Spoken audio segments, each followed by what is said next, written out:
Meus amados irmãos e amigos, vamos abrir a palavra de Deus em João, capítulo 13, de 13 a 17.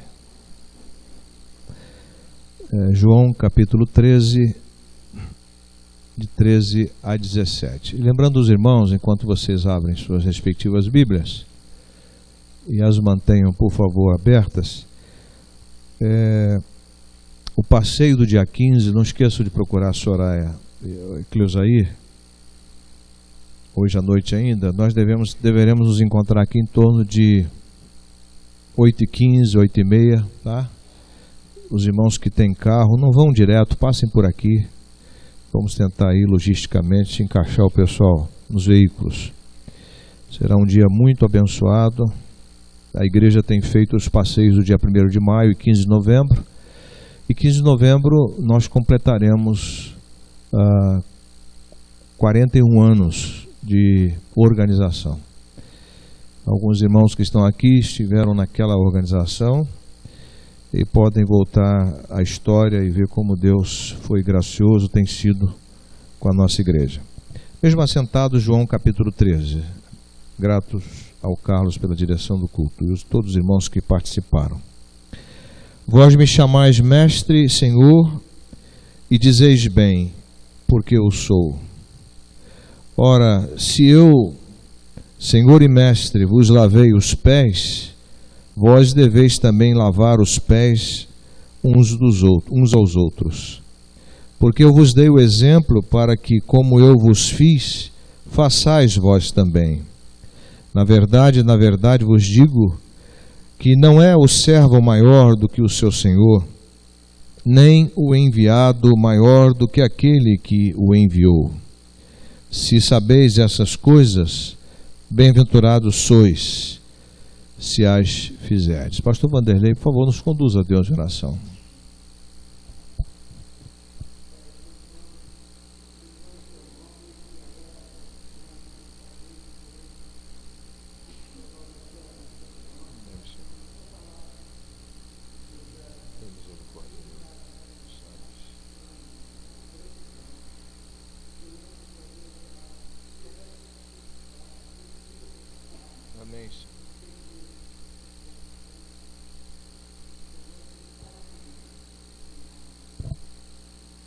Amém. Obrigado, pastor Vanderlei.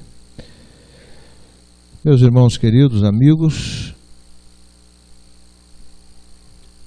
eu queria compartilhar nessa noite sobre o mestre do discípulo. O mestre do discípulo. Quem é o mestre do discípulo? Para nós que somos discípulos e discípulas de Jesus, o mestre é Jesus. E se nós estivemos aqui pela manhã, estamos à noite, estamos aqui na quarta-feira, no coral, no grupo de cânticos, em outras ocasiões, é porque nós somos discípulos e discípulas de um mestre que nos ama.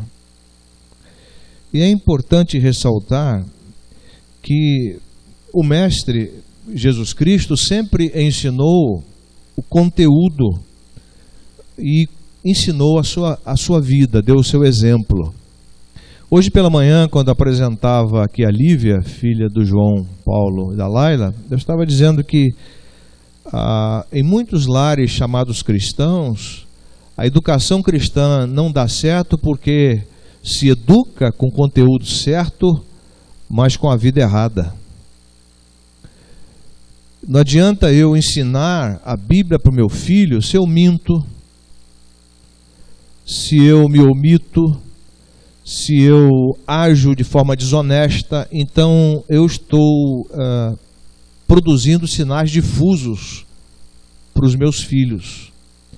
Mas quando o conteúdo do ensino, quando o ensino da Bíblia é acompanhado com a vida, aí sim, aí a educação se torna eficiente e eficaz. Jesus Cristo sempre teve esse conteúdo de ensino, a doutrina, e acompanhado da sua vida. Porque ele pregava o que vivia e vivia o que pregava. E é importante isso estar no nosso coração, porque há muitas pessoas que fazem uma dicotomia, uma separação entre, por exemplo, a vida cristã e a vida no trabalho. Amigos, negócios à parte. Isso não tem fundamentação em nenhum lugar da Bíblia. A vida do cristão é uma vida inteira, não é uma vida fragmentada, esquizofrênica, mas é uma vida absolutamente comprometida com a doutrina certa e a vida certa. Jesus é o mestre por excelência. Ele usava coisas da sua realidade, convivia com o povo e falava às multidões, sempre com compaixão. E eu gosto muito de um teólogo alemão que foi morto pelos nazistas, e ele diz uma coisa interessante: a imagem de Cristo na terra é a imagem do crucificado morto. A imagem de Deus é a imagem de Jesus Cristo crucificado. E é nessa imagem que a vida do discípulo tem que ser transformada, à semelhança da sua morte, à semelhança da sua ressurreição. É uma vida na conformidade da morte de Cristo. Paulo estava conformado, em capítulo 3, verso 10 de Filipenses, Paulo estava conformado com a morte de Cristo. Ele estava tão conformado com a morte de Cristo que havia uma simbiose entre ele e o Senhor Jesus Cristo. Eles dois estavam amalgamados numa só vida. Paulo estava absorvido pela vida de Cristo. Cristo era a vida de Paulo. Não é à toa que ele disse: para mim o viver é Cristo e o morrer é lucro, é ganho.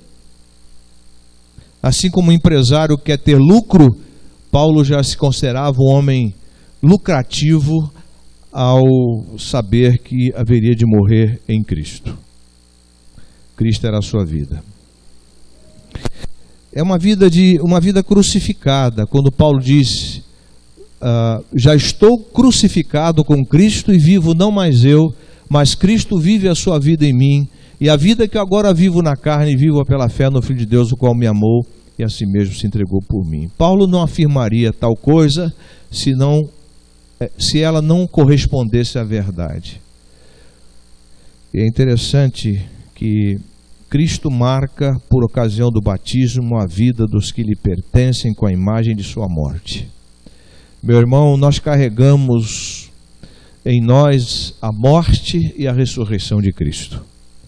Mortos para a carne, para o pecado, o cristão está morto para o mundo e o mundo para ele. Paulo diz: eu já estou crucificado para o mundo e o mundo está crucificado para mim. Gálatas 6,14. Eu achei interessante que eu estava lá no corredor hoje visitando Elias e uns homens, e a gente vai assim na enfermaria, aparece um outro, tinha um senhor com enfisema pulmonar, problema de fumo. Eu falei: por que o senhor não se batizou? Ele está frequentando 6 meses a igreja Assembleia de Deus. Por que o senhor não se batizou? Luiz Carlos, estava orando por ele aqui. Luiz Carlos, ele está malzinho, o homem está malzinho, e ele muito assim desfigurado, um pouco desfigurado. Ele diz: eu não fui batizado ainda porque eu não consegui largar o vício. Aí eu disse, a irmã não está aqui, né? A irmã Severina Maria. Eu disse da irmã Severina Maria que ela tinha um problema sério com fumo. E eu disse para ela assim, o que eu aprendi com o Glênio: eu sou fraca, eu não posso, mas tu podes. E a irmã Severina Maria levou esse papel: eu sou fraca, eu não posso e tu podes, e colocou na porta da sua casa. E foi se apropriando dessas verdades, e hoje ela não fuma mais, foi liberta do cigarro. Eu achei interessante naquele cartaz da Igreja Católica, diz: foi para a liberdade que Cristo vos libertou. Que texto maravilhoso de Romanos, a Gálatas capítulo 5, verso 1. Foi para a liberdade que Cristo vos libertou. E essa libertação está na conformação com a sua morte. Nessa exposição nós vamos abordar a salvação e senhorio, o que está envolvido no senhorio de Cristo e o que devemos fazer. Eu tenho sido muito impressionado com o livro do Dr. J. Oswald Sanders, que foi um missiólogo na Índia, terra do Sunny, Oswald Sanders, foi missionário por muitos anos naquele país, e ele escreveu um livrinho traduzido pela Juerp há muitos anos, Discipulado Espiritual. Esse livro tem me impressionado e algumas coisas eu tenho usado aqui, compartilhando com os irmãos. Qual é a relação entre salvação e senhorio? É possível o homem ser salvo sem a ação do Espírito Santo? Absolutamente não. Porque o Senhor Jesus Cristo, lá em capítulo 16 de João, ele nos versos, especialmente nos versos 8 a 11, ele fala da missão do Espírito Santo: convencer o homem do pecado, da justiça e do juízo. E quando o homem é convencido do pecado, da justiça e do juízo, ele se converte, ele é transformado, ele é nascido de novo. E essa obra é o Espírito Santo que faz. Podemos ter aqui um excelente orador, mas se não tiver o Espírito Santo, e se alguém vier na frente, o Espírito Santo não agia, porque foi um convencimento meramente humano. Porque o ser humano tem uma capacidade de argumentar e de convencer as pessoas. Vejam as propagandas aí, que tem fatores psicológicos por trás de suas formulações. Elas atraem as pessoas e levam as pessoas a comprarem, a sentirem que precisam daquilo. Mas é o Espírito Santo que faz a obra da regeneração. É o Espírito Santo que convence do pecado, da justiça e do juízo. É o Espírito Santo que transforma o homem. Mas não é possível separar a obra salvadora de Cristo do seu senhorio. Como é que Cristo é salvador de uma pessoa, é o salvador da pessoa e não é o Senhor da pessoa? O apóstolo Paulo nunca ensinou uma separação entre Jesus Cristo ser Salvador e Jesus Cristo ser Senhor. E ao longo dos anos, até na Igreja Batista, nós aprendemos: olha, Jesus Cristo, ele precisa ser seu Salvador e depois precisa ser seu Senhor. Não, quando Cristo entra no nosso coração, ele já se torna o Salvador e o Senhor. Mas nós precisamos obedecer. Então, o discípulo é aquele que aprende de Cristo com o propósito de obedecer aquilo que aprende. Jesus não ordenou que seus discípulos fizessem crentes de todas as nações, mas discípulos. Jesus é o Senhor de todos. Eu gosto muito desse texto de Lucas 6,46, quando o Senhor Jesus, ele diz de forma muito clara, 6,46,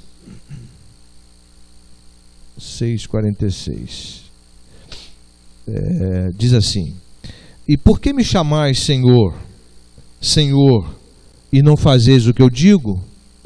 Então, todo aquele que se converte a Cristo, todo aquele que é transformado pelo Senhor, depois de convencido pelo Espírito Santo de Deus, porque a maior obra do Espírito Santo de Deus é revelar Cristo ao coração do homem. Quando o homem tem a revelação de Cristo e é transformado, Jesus Cristo se torna o seu Salvador e o seu Senhor. Ele salva este homem do caminho do inferno, da condenação eterna, mas se torna Senhor e passa a ser o padrão aferidor de suas decisões. A pessoa que não se submete ao senhorio de Cristo é porque ainda não tem a experiência de novo nascimento. A pessoa que anda de desobediência em desobediência, anda numa vida mundana, errada, Jesus Cristo ainda não é o seu Salvador. É preciso que nós entendamos isso. Eu estou dizendo de estilo de vida, não estou dizendo de que nós, vez por outra, damos as nossas tropeçadas, os nossos tropeços. Nós muitas vezes caímos por causa da nossa desobediência, da nossa rebelião, damos lugar à carne e não ao Espírito. O ideal seria que a coroação de Cristo como Senhor da vida fosse no ato da conversão. Então, eu creio assim que no ato da conversão, Jesus Cristo se torna o Salvador e o Senhor daquele que crê.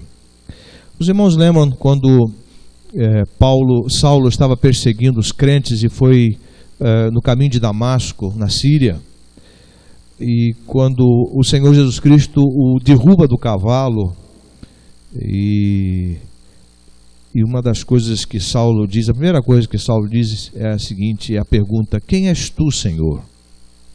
Quem és tu, Senhor? Capítulo 9, verso 8 de Atos. Ali já começou a conversão de Saulo, quando ele diz: quem és tu, Senhor? E Jesus se revela a ele: eu sou Jesus a quem tu persegues. E aquele homem foi tornado cego, e os irmãos conhecem o resto da história. É preciso lembrarmos que nos tempos do Novo Testamento, reconhecer Cristo como nosso Senhor significava uma mudança irreversível na vida pública. Jesus Cristo é o Senhor. Jesus Cristo é o mestre do discípulo, Jesus Cristo é o Senhor do cristão. O Senhor Jesus Cristo, ele não reina absolutamente num reino dividido. Ele reina no reino unido. Edgar Young Mullins foi um grande teólogo batista do sul dos Estados Unidos. Reitor do Seminário do Sul, um dos mais tradicionais de toda a história batista do sul dos Estados Unidos, de Louisville. E ele diz uma coisa interessante no seu livrinho Crenças Batistas: a regeneração se manifesta pelo amor à santidade em lugar de amor ao pecado. Então a pessoa que é regenerada, ela deixa de amar ao pecado para amar a santidade, irmãos. Por isso que temos que pregar o novo nascimento, temos que pregar a nossa morte com Cristo, nossa ressurreição, nossa crucificação com Cristo, nossa ressurreição com Ele, nossa morte com Ele, nossa ressurreição com Ele, nossa ascensão com Ele. Porque Paulo diz que nós estamos assentados nos lugares celestiais em Cristo, Efésios 2:6. Então Mullins diz: a regeneração se manifesta pelo amor à santidade em lugar de amor ao pecado. Vida de obediência substituindo a rebelião, liberdade com Cristo em vez de servidão ao pecado, reino de luz e não mundo de trevas, serviço de Cristo versus serviço de Satanás. E aquele apreciado teólogo, admirado pelos irmãos norte-americanos e pelo povo batista no mundo que conhece teologia e doutrina, diz que a transformação é perfeita como tudo que de Deus vem, porque Deus não faz nada imperfeito, irmãos. Os exemplos estão aí, estão em grande número para a nossa edificação espiritual.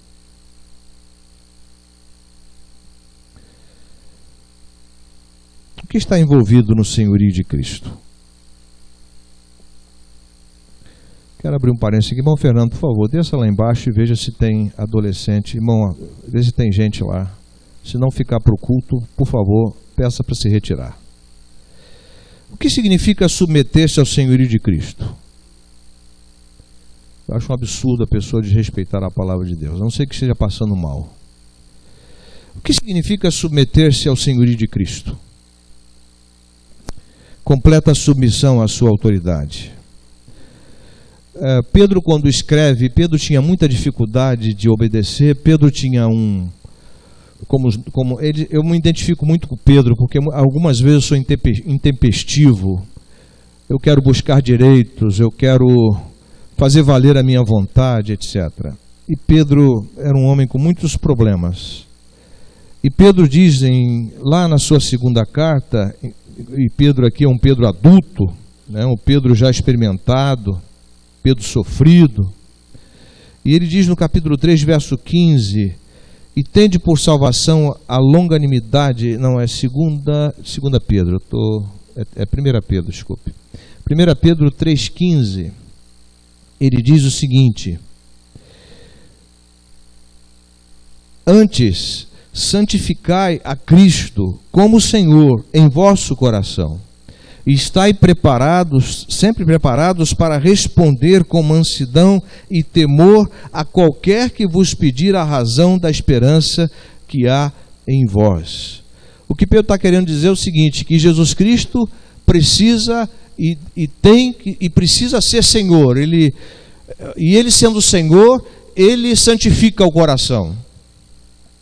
Um pregador cego chamado George Matheson, ele diz: faze-me um cativo, Senhor, e então serei livre. Faze-me entregar a minha espada e eu serei vencedor. Porque, meu irmão, minha irmã, meu amigo, a vida cristã não se vive no muque, não se vive no murro, mas se vive na mansidão, se vive na submissão, se vive na humildade. Então, é completa a submissão à autoridade de Cristo. Aquele que conheceu a Cristo, conheceu a mansidão. Aquele que conheceu a Cristo, conheceu a humildade. Aquele que conheceu a Cristo, conheceu o amor e vive assim a sua vida. É preciso que haja o reconhecimento do seu senhorio.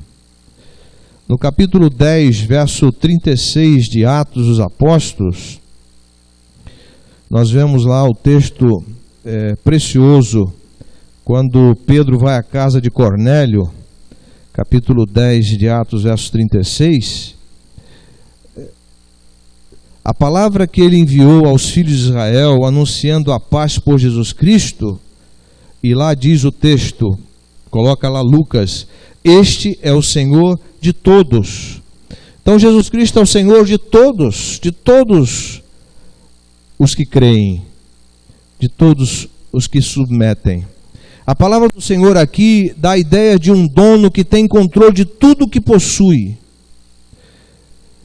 Em uma das guerras desencadeadas por Napoleão Bonaparte, Lord Nelson, o grande almirante britânico, venceu a marinha francesa. O derrotado almirante francês trouxe a nau Capitânia ao lado do navio de Nelson e foi a bordo fazer sua entrega. E se aproximou de Nelson, sorridente, com sua espada desembainhada, balançando ao lado do seu corpo, e estendeu sua mão para o vencedor. Nelson não deu nenhuma resposta a este gesto, porém disse calmamente: sua espada primeiro, Senhor. Colocar a espada no chão foi um sinal visível de submissão do comandante francês ao comandante britânico. Então, como Paulo, devemos colocar no chão a espada da nossa rebelião e vontade própria. Como nós somos desobedientes tantas vezes. Submissão significa entrega completa dos nossos direitos ao Senhor.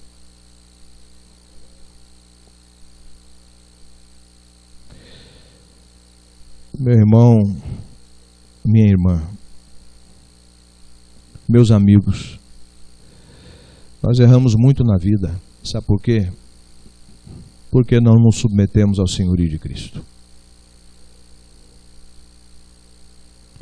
Nós compartimentamos a nossa vida. Jesus é Senhor daqui, mas daqui não. Nós queremos estratificar o senhorio de Cristo, mas Ele é Senhor de tudo, desde o salário que você ganha, passando pela criação dos seus filhos, do seu casamento, do nosso casamento, das decisões que precisamos tomar. Quantas decisões erradas, porque nós não consultamos o Senhor, não ouvimos os irmãos mais velhos. Quando o anjo revelou a Cornélio que Pedro ia à sua casa e diz: olha, você faça tudo o que ele mandava você fazer. Ali estava um discípulo de Jesus Cristo. Precisamos obedecer sem questionamento. Obedecer de coração é a evidência clara e verdadeira da realidade do senhorio de Cristo em nossa vida.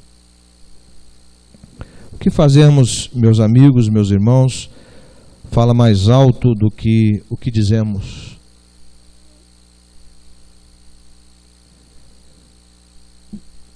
E quando eu disse que nós nos identificamos com Pedro, quando o Senhor Jesus, antes que o galo cante, você terá me negado 3 vezes. Ele tinha dito, jamais, Senhor, te negarei.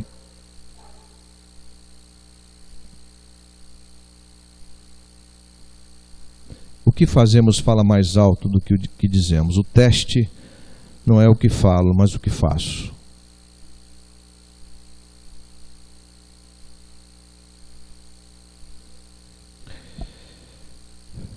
Nós precisamos obedecer àquele que nos deu a vida, àquele que nos criou à sua imagem e semelhança, àquele que nos salvou. Toda vez que eu reflito que sou do meu Pai 2 vezes, por direito de criação e por direito de redenção, por causa de Cristo, o meu coração se rejubila.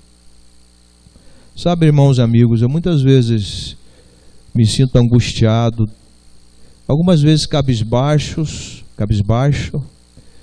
refletindo sobre muitas coisas, e muitas vezes eu me sinto, vem o desânimo e vem a desmotivação, mas eu começo a pensar em Cristo e eu sou renovado, eu sou revigorado nele. O que devemos fazer? Talvez vocês estejam pensando, eu reconheço o domínio de Cristo sobre a minha vida e quero viver sob o seu domínio, mas minha vontade é muito fraca. Minha vontade é muito fraca e ela fraqueja em momentos cruciais. Como posso manter essa dependência de seu senhorio, se a minha vontade é muito fraca? Eu estava explicando hoje para um irmão aqui que está começando a entender a palavra de Deus sobre a nossa luta, a luta entre a carne e o espírito. E o grande problema é o que entra entre a divisão da alma e do espírito ali. O que entra? Se a palavra de Deus entra ali, que coisa boa é a nossa vida. Agora se entram ali coisas ruins, essas coisas ruins vão definir as nossas atitudes, nossos atos. Então, muitas vezes fraquejamos. Como posso tê-lo no trono da minha vida? A orientação de Paulo é muito segura quando ele disse: ninguém pode dizer Jesus Cristo é o Senhor, senão pelo Espírito Santo. 1 Coríntios 12:3. O Espírito Santo foi enviado para capacitar o discípulo a manter Cristo no trono de sua vida. E Cristo tem imenso prazer em fazer isso. Frances Havergal, uma das nossas autoras do Inário ou do Cantor Cristão e de outros inários cristãos, ela maravilhosamente declarou: outros senhores têm me controlado, mas agora só teu nome quero ouvir, tua voz preciosa obedecer. Eis minha oração diária a cada momento, deixa meu coração ser todo teu, deixa-me viver somente para ti. O convite de Jesus, ele é muito forte para mim, eu espero que seja para você. Se alguém quiser vir após mim, a si mesmo se negue, tome sobre si a sua cruz e siga-me. Pois quem quiser salvar a sua vida há de perdê-la, mas quem perder a sua vida por amor de mim há de achá-la. O que aproveita o homem ganhar o mundo inteiro e perder a sua alma? Mateus 16, 24 a 27. Como eu disse antes, afirmar como Paulo: para mim o viver é Cristo e morrer é ganho, é lucro, é Filipenses 1, 21. E também já estou crucificado com Cristo, já estou nele e ele está em mim.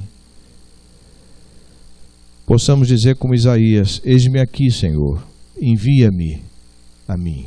Eu quero concluir. Eu aprecio muito o que esse mesmo teólogo alemão que eu citei no início, morto pelo nazismo, diz. Ele diz: sabemos, é verdade, que as marcas do sofrimento, as chagas da cruz, são as marcas no corpo do Cristo ressurreto e glorificado. que a imagem do crucificado vive na glória do eterno sumo sacerdote, que no céu intercede por nós diante do Pai. Da forma escrava de Jesus, ressuscitou na Páscoa um novo corpo em forma e glória celestial. Quem quiser, de acordo com a promessa de Deus, compartilhar da glória e da magnificência de Jesus, deve, anteriormente, ter assumido a imagem da obediência do servo de Deus, sofredor, na cruz. Quem quer ser portador da imagem glorificada de Cristo, deve antes ter sido portador da imagem do crucificado rejeitado do mundo. E aí, porque nós entendemos que Dietrich Bonhoeffer, o teólogo alemão que citou isso, morreu enforcado pelo nazismo, de forma a impressionar o médico que foi atestar a sua morte.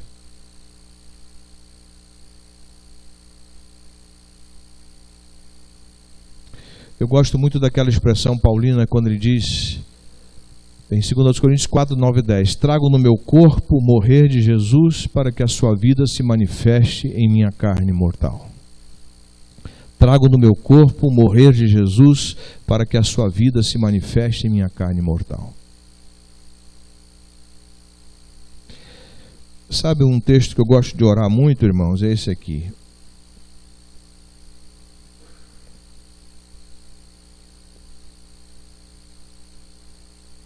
Antes, como ministros de Deus, tornando-nos recomendáveis em tudo, na muita paciência, nas aflições, nas necessidades, nas angústias, nos açoites, nas prisões, nos tumultos, nos trabalhos, nas vigílias, nos jejuns, na pureza, na ciência, na longanimidade, na benignidade, no Espírito Santo, no amor não fingido, na palavra da verdade, no poder de Deus, pelas armas da justiça, à direita e à esquerda, por honra e por desonra, por infame e por boa fama, como enganadores e sendo verdadeiros, como desconhecidos, mas sendo bem conhecidos, como morrendo e eis que vivemos, como castigados e não mortos, como contristados, mas sempre alegres, como pobres, mas enriquecendo a muitos, como nada tendo e possuindo tudo.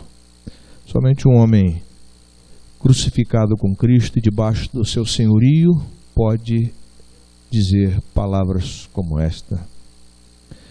Eu quero encerrar, meus irmãos e amigos. O mestre do discípulo diz: eu sou o pão da vida que alimenta a sua vida. Eu sou a luz do mundo que dissipa as trevas. Eu sou a ressurreição e a vida. Eu tenho o poder sobre a morte. Eu a venci. Eu sou o Verbo, o princípio gerador de todas as coisas, que se fez carne e habitou entre vocês.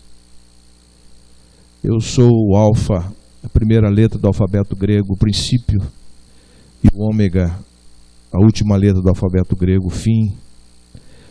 Eu sou antes de todas as coisas, e todas elas subsistem por minha causa. Eu sou o Filho que dá prazer ao Pai.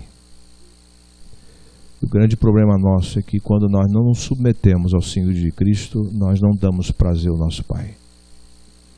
E os irmãos que são pais aqui sabem que o que queremos dos nossos filhos não é dinheiro deles quando são bem-sucedidos na vida, não é conforto, mas o que queremos dos nossos filhos é que eles sejam obedientes ao Senhor,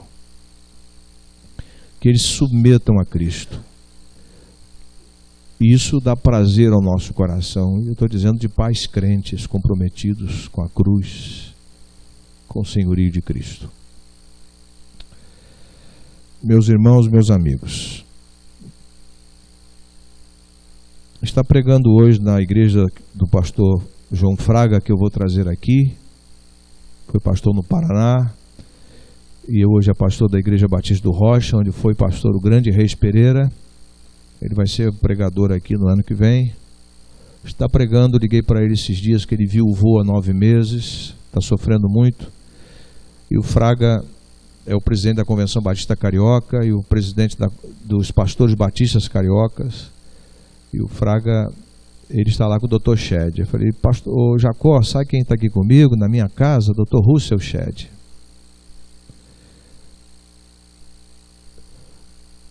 Quem conhece o Dr. Russell Shed como eu, tive o privilégio, Dona Eliane e nossos filhos, de tê-lo em nossa casa 2 vezes hospedado, 1990 e 1992. Sabe quem é o Dr. Russell Shed? E quando eu falo que o filho deve dar prazer ao pai, eu já disse isso aqui algumas vezes, volto a dizer que a filha dele, a Ellen, disse, eu só acredito que meu pai é pecador porque a Bíblia diz.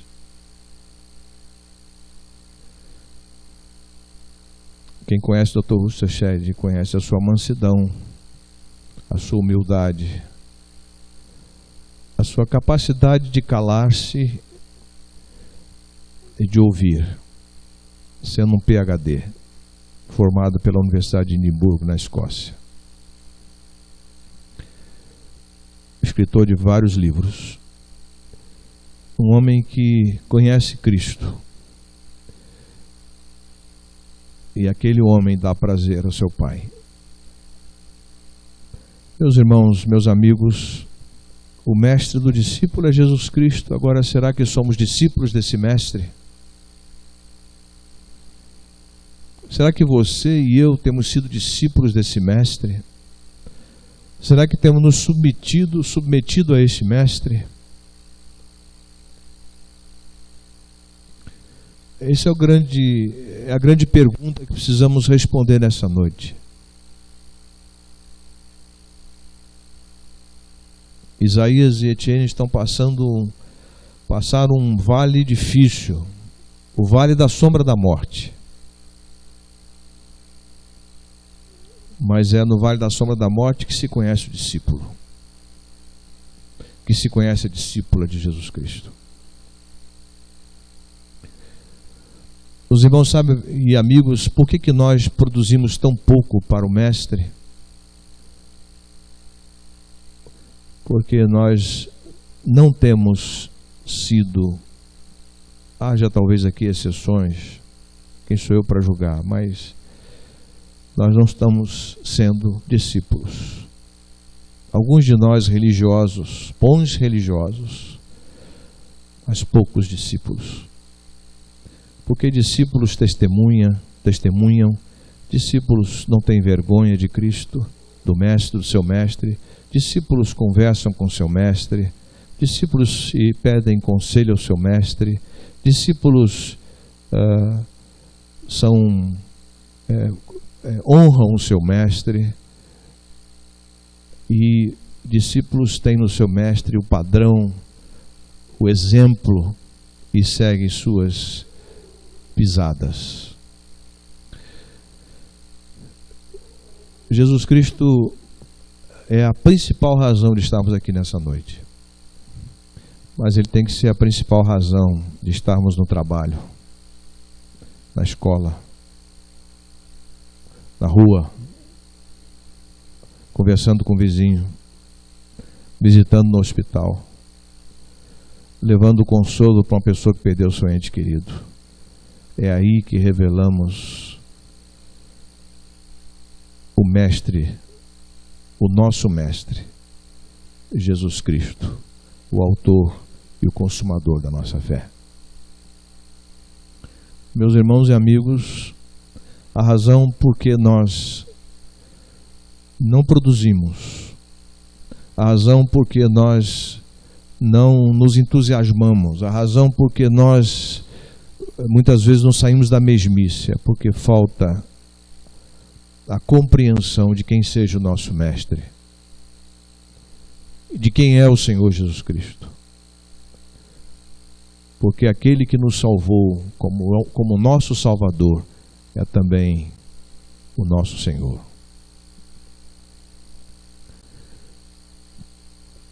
Então não é possível ter Jesus como Salvador e não tê-lo como Senhor. E à medida em que nós compreendemos e cremos e nos submetemos a Cristo como Senhor, o Espírito Santo vai tomando a nossa vida. E vai trabalhando, e vai nos submetendo, e vai nos humilhando.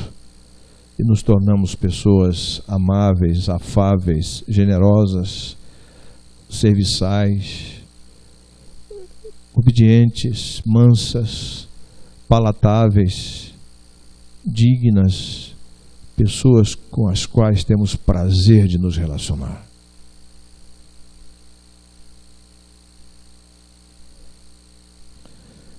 Porque o mestre não era antipático e nem mascarado. Porque quem é discípulo desse mestre é simpático, empático e real, autêntico. Que nós sejamos discípulos do mestre, que disse que nós devemos lavar os pés uns dos outros. Não que nós vamos botar uma bacia aqui para lavar os pés. O que ele está querendo dizer é que nós devemos servir como servo, à semelhança do Senhor que serviu. Que Deus nos abençoe e nos ajude a compreender que esse mestre precisa ser mais conhecido, esse mestre precisa ser mais valorizado, mais honrado no nosso coração.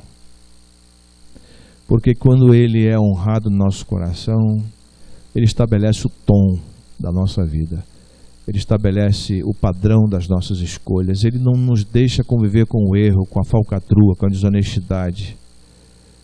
Ele nos leva a viver a verdade, a autenticidade, a honestidade, a integridade, a pureza, e a odiarmos e a termos nojo das coisas erradas, mas amarmos o errado, os errados.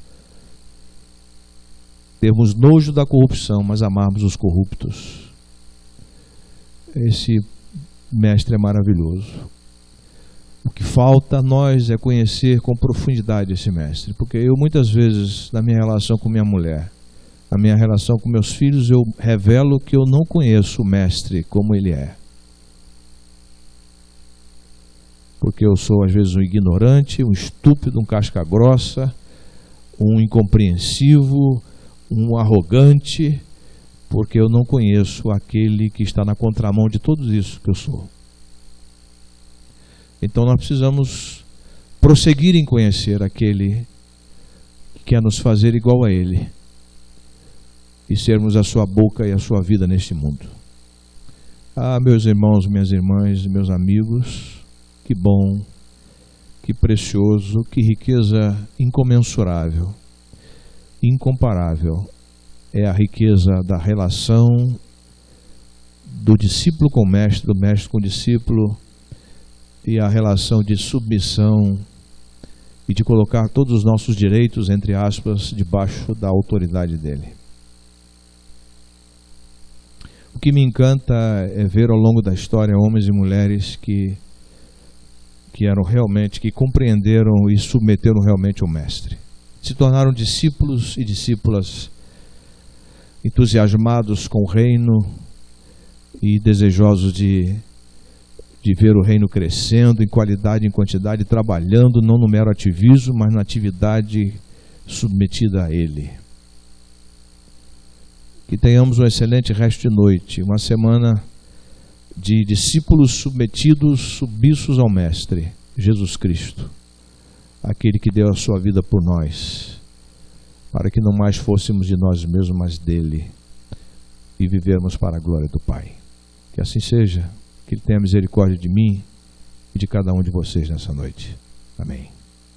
Senhor, conduza-nos no restante desta noite, guardados e providos pelo Senhor, e que entendamos e creiamos e vivamos a submissão como discípulos ao nosso Mestre, o Senhor Jesus Cristo. Que nós nos submetamos às suas ordens, nos submetamos, ó Deus, ao ordenamento dele, que nos submetemos à sua direção, ao caminho que ele definiu para nós. E certamente seremos as pessoas mais felizes do mundo. Obrigado porque Jesus é a nossa maior riqueza. Ele é o arrimo da nossa sorte. Ele é maior do que tudo. Obrigado porque o seu amor por nós foi tão grande que Ele deu a sua vida por nós. E seu amor por nós tem sido tão grande que Ele tem sido o nosso refúgio, a nossa fortaleza, o socorro do Pai bem presente na angústia. Muito obrigado. Fortifica-nos na graça que há em Cristo Jesus, nosso Mestre. E ajuda-nos a vencer as taras, as dificuldades, os temperamentos difíceis. E ajuda-nos a conviver com as pessoas como discípulos de Jesus Cristo. Obrigado, Pai. Nos submetamos a Ele. Louvado seja o Teu nome. Que o Senhor nos abençoe e nos guarde. Que o Senhor faça resplandecer o seu rosto sobre nós e tenha misericórdia de nós. Que o Senhor sobre nós levante o seu rosto e nos ministre sempre a paz. E que a graça do Senhor Jesus Cristo, o nosso amado Salvador e Senhor e Mestre, o amor de Deus, nosso Pai, e as consolações infinitas, incomparáveis e insubstituíveis do Espírito Santo sejam com todo o povo de Deus, Israel de Deus espalhado pelos 4 cantos da terra, os discípulos e discípulas de Jesus Cristo, hoje e para todos sempre. Amém, Senhor. Amém.